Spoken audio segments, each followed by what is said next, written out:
بتبدأ أحداث فيلمنا قبل 15 سنة من أحداث الجزء الأول، واللي لازم تشوفه قبل ما تشوف ده، فلو كده هتلاقي الرابط تحت الفيديو. شوفه وتعالى يلا مستنيك.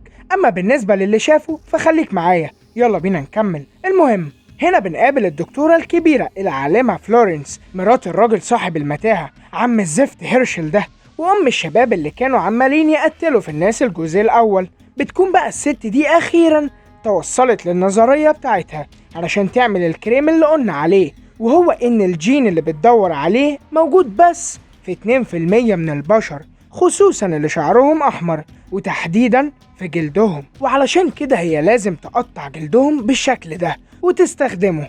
أما جوزها أصلاً لسه داخل وأول مرة يشوف المنظر ده ومتفاجئ، بس هي بتقوله أنت لازم تساعدني، وشكله كده هيساعدها. لا لا لا لا، شكله إيه؟ هو فعلا هيساعدها، ومجنونة أعلى درجات الجنان اللي في الدنيا، وفعلا عمل أول ضربة ليه وقتل الشاب ده. خلصنا من زمان ورجعنا تاني لوقتنا الحاضر.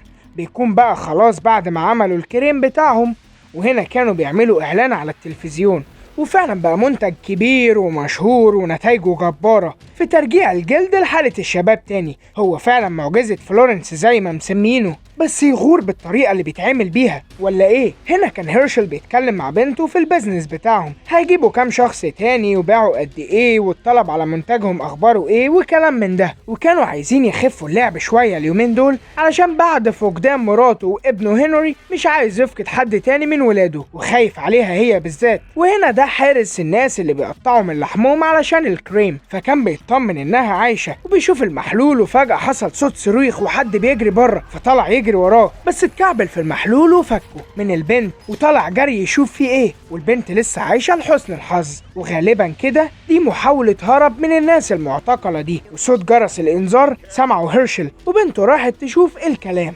وعرفت من الحارس عن طريق اللاسلكي انه في واحد هرب وحاليا مستخبي في المتاهة، ولو خلع منهم هتبقى مصيبة، فلازم يلحقوه. والولد اهو طاير طبعا لان لو اتمسك فيها حياته، والبنت بتبحث عنه وفعلا قطعت عليه ومسكته واخدته، وقرروا عمل اجتماع عائلي فورا علشان اللي حصل ما يتكررش تاني. وهنا بقى البنت التانية فاقت وقامت تشوف لو في اي سبيل للهرب، ومعاها سلاحها علشان لو حد اعترضها، وفكت دي كمان من المخدر. ما صحيح ما هو ما طلعش محلول، ده مخدر حاطينه للمساجين علشان ما يفوقوش. وكملت يلا فك فك فك، فكتهم كلهم وبقوا كلهم مع بعض. وهنا هيرشل بدأ الاجتماع بتاعه مع العيلة والموظفين بتوعه واللي هم كده كده ولاده، وهنا المساجين كلهم بقيادة البنت البكمة فهمتهم بالعافية بعد وصف كتير لانهم مش بيفهموا لغة الاشارة، فهموا منها ان هم في المتاهة ولازم يهربوا من هنا. وهنا بيكون باين كده ان هيرشل رجالته كلهم اغبياء، اغبى من بعض، خصوصا الراجل ده، وشكلهم هيضيعوه. راح الراجل ده يشوف المساجين لقاهم كلهم مش موجودين، طبعا ما هم هربوا لان الغبي جمع كل الرجالة للاجتماع وما سابش اي حد يراقب. مش بقولك هيضيعوه. رجع جري وبلغوا ان هم هربوا، وهيرشل طبعا هيطق ومرعوب في نفس الوقت لان دي كارثة، وبدأوا كلهم يشوفوا هيعملوا ايه، هيطلعوا يشوفوهم في المتاهة قبل ما يموتوا. وهنا المساجين كلهم بيحاولوا يخرجوا قبل ما حد يمسكهم، وفي مصايد في الارض اللي بيقع فيها بيحصل له زي اللي حصل للراجل المسجون ده، ومع الاسف كلهم قالوا له اسفين اسفين، وكله خايف على حياته وسابوه هربوا، وبقى لوحده متكلبش. والبنات بيجروا، طلع لهم ده بموتوسيكل ومعاه سلاح وفضل يجري وراهم وهم يجروا لحد ما البنت الذكيه دي عملت كده ووقعته من على الموتوسيكل، ولسه بيشوفوا جراله ايه، ما سمتش عليه وفجرت دماغه بالسلاح. بصراحه البنت دي هي اللي فيها امل، مقاتله يعني مش اي كلام. وفتشته طلعت منه بخريطه للمتاهه كويس قوي ده، بس مع الاسف ما لحقوش يبصوا فيها، طلع لهم العملاق ابو منشار كهربي وطلعوا يجروا منه وهو وراهم مش حالل، لحد ما تعب ووقف يريح وهربوا منه لحسن حظهم. وكملوا موضوع الخريطه، وبرضه واحده منهم تاني وقعت في فخ من الفخوخ، وقعت في الشبكه دي. البعض منهم خلع والبعض كمل مساعده للبنت، فكوها ويا دوبك بتقوم. واحده من البنات اتنشت سهم من عن بعد من بنت هيرشل وماتت طبعا في لحظتها، وميلاني الخطيره شايله منها من الجزء الاول وعايزه تجيب حق اصحابها اللي ماتوا واللي كان من ضمنهم اخوها كمان، وفعلا جريت عليها وبداوا يعاركوا بعض. البنتين الاتنين خلعوا وميلاني علمتها الادب، ضربتها ووصلوا لهنا، خلاص قربت قوي من انها تموتها بس ما قدرتش واتضربت فقامت تجري. وهنا البنت كلمت ابوها وبلغته بالمستجدات. وهنا البنتين دول واحده اخدت انتباه الراجل ده واللي معاه علشان التانيه تجري، واول ما وصلت السياج لسه هتعدي حصل لها كده، اتصعقت وفضلت تتكهرب لحد ما اتفحمت ومحدش لحقها. ولما رجعت البنت التانيه عرفت اللي حصل وكملت جري من مكان تاني، طبعا مش هتروح تتصعق هي كمان. وهنا البنتين دول توصلوا ان هم خلاص فاضل لهم 5 اميال ويخرجوا، ولكن مش بسهوله كده. ابو منشار كهربي وصل تاني وقابلوا ميلاني وفهموها اللي حصل، والبنت دي لسه بتتكلم رقبتها طارت زي ما انت شايف كده، وكملوا طيران وجت جيما بنت هيرشل ودلها العملاق على طريق البنات ومكمله هي. وهنا البنات اتكتلوا على المهرج وعملوا فيه كده وضربوا التاني ده كمان في دماغه مات، وطلعوا يجروا والاخبار وصلت للكبير من جيما. كده الاحداث ولعت، الفريقين مقطعين بعض، يعني مش المجانين لوحدهم بقى. وهيرشل بنفسه نازل الملعب دلوقتي ببندقيته وحصانه ينقذ اللي فاضل من ولاده، وابن الهبله ده كمان جاي وراهم. والبنات المتبقيين عرفوا ان المتاهه كلها محاطه بسياج متكهرب وعدوا من جنبهم هنا، كانوا على السنه ويقتلوهم. وبعدها جالهم فكره غبيه جدا، وهي انهم يرفعوها كده علشان تشوف ايه الدنيا.